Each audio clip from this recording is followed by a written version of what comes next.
My god, oh my god. কোনোদিন যদি বাংলাদেশে পারমিট হয় এই বাইক আমি কিনবো, এটা যত টাকাই হোক।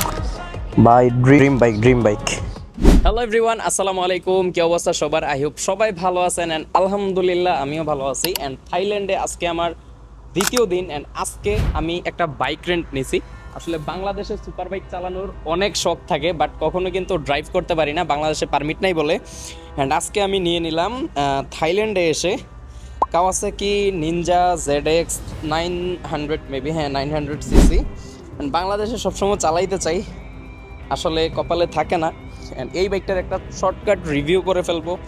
অ্যান্ড থাইল্যান্ডে আসছি, সুপার বাইক চালাবো না, এটা তো হয় না। তো চলেন বাইকটা ফার্স্টে স্টার্ট করে আপনাদের সাউন্ডটা শোনাবো। ওকে গাইজ, নাও বাইকটা স্টার্ট করবো অ্যান্ড আপনাদেরকে সাউন্ডটা শোনাবো বাইকের। আমি ফার্স্টে বাইকটা একটু আলোর মধ্যে নিয়ে আসতেছি। ওয়েট, সুপার বাইকের যা মজা, বাট একটাই সমস্যা, প্রচুর ভয় লাগে, বিকজ আমি আগে কখনো সুপার বাইক চালাই নাই। This is the first time in Thailand. 350 cc চালাইছি। ও ও ও ও this is too cool man, what the sound man. Okay, আমি ফার্স্টে এখানে বাইকটা পার্ক করি and here is the sound. আমি সাউন্ডটা একটু শোনাই। এখানে অ্যাপ্রোপবিকের অরিজিনাল এক্সজস্ট, যেটা আমাদের বাংলাদেশে সচরাচর থাকে না। অ্যান্ড সাউন্ড যদি শোনাই, ও boom boom boom, what a sound man, boom. মানে কি বলবো, কিছু ফটোশ্যুট করবো, ফটোশ্যুট করে দেন বাইকটা রাইডের জন্য বেরোবো। অ্যান্ড আমি যখন বাইকটা নিয়ে আসছিলাম তখন ফার্স্ট গিয়ারে আমি অল্প করে জাস্ট ক্লাস ছেড়ে একটু পিক আপ করছিলাম। দেন আমি আমার স্পিড পাইছিলাম এটাই, একদম সামান্য পিক আপে 130 in the first gear. And এখন রাইড দেওয়ার পর বোঝা যাবে।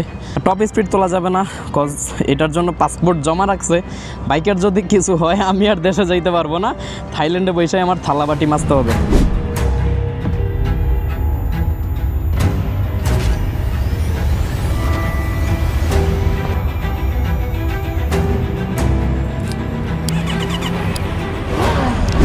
থাইল্যান্ডে আসার পর আসলে যারা আমার মতো বাইক পাগল আছেন বা গাড়ির পাগল আছেন, তারা কিন্তু কখনো বাইক ড্রাইভ না করে থাকতে পারবেন না। আমি বলবো অন্য কিছুতে মানে খরচ করেন আর না করেন, বাইকটা নেবেন অ্যাটলিস্ট। বাইকে আপনার খরচ কম অনেক, মেবি আপনার আমি এটা নিছি 1500 বাদ দিয়ে। আপনারা যদি, আমি ইনশাল্লাহ যাওয়ার আগে ডুকাটি অ্যান্ড কাওয়াসাকি নিনজা স্টুয়ার্ট দুইটাই আমি ট্রাই করবো। So let's see the ride. Bike start করে ফেললাম। মানে এটা থ্রটল দিতেই মজা লাগে, বাট চালানোর সময় না। চালানোর সময় থ্রটল দিলে একদম অবস্থা খারাপ হয়ে যাবে। আমি আর হাফসার হেলমেটটা জোস, মানে কাওয়াসাকির সাথে লো কোয়ালিটির হেলমেট। অ্যান্ড আমারটাও জোস, আমারটাও লো কোয়ালিটি। এখানে একটা গাজার চিহ্ন দেওয়া আছে। অ্যান্ড এই দেশে মানুষ একটু গাজাটা পছন্দ করে বেশি, দ্যাটস ওয়াই কিন্তু তাদের সব জায়গায় গাজার চিহ্ন।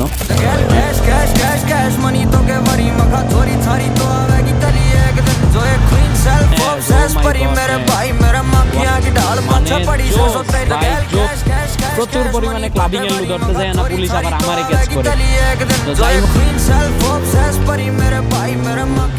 ও my god, oh my god, what the fuck man, what the ফাক।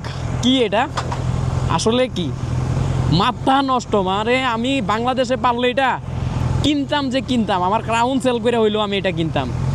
আসলে বাইকের নেশা, পোলাপাইনের বাইকের নেশাটা যে কি, এটা একমাত্র পোলাপাইনই বুঝবে।